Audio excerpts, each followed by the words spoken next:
প্রথমেই ম্যাগিটাকে সিদ্ধ করে রাখা রয়েছে। আলু, গাজর আর বিনস এগুলোকে কেটে রাখা রয়েছে। কড়াইতে তেল গরম হচ্ছে, এবার একে একে সবজিগুলো দেওয়া হবে।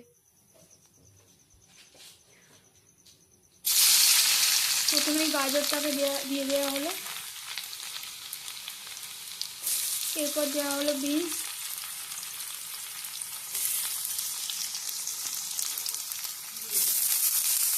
এরপর আলুগুলি দিয়ে দেওয়া হবে। ভালোভাবে নাড়াচাড়া করা হচ্ছে।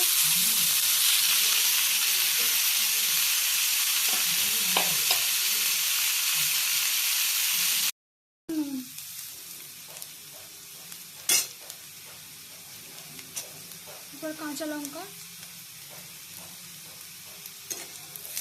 তারপর ধনেপাতা দিয়ে দেওয়া হলো।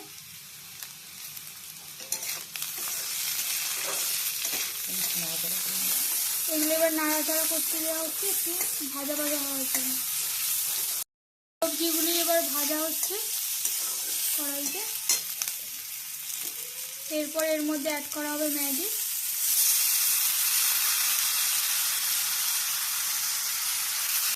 ম্যাগিটা ভালোভাবে মিশিয়ে নেওয়া হচ্ছে।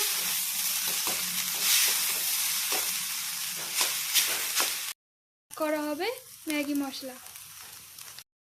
মশলাটা এবং ম্যাগিটা ভালোভাবে মিশিয়ে নেওয়া হচ্ছে।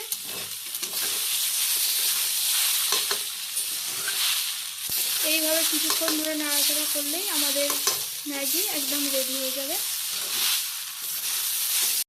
একদম রেডি। এবার কড়াই থেকে নামিয়ে নেওয়া হবে। দেখুন, এবার কড়াই থেকে নামিয়ে নেওয়া হচ্ছে।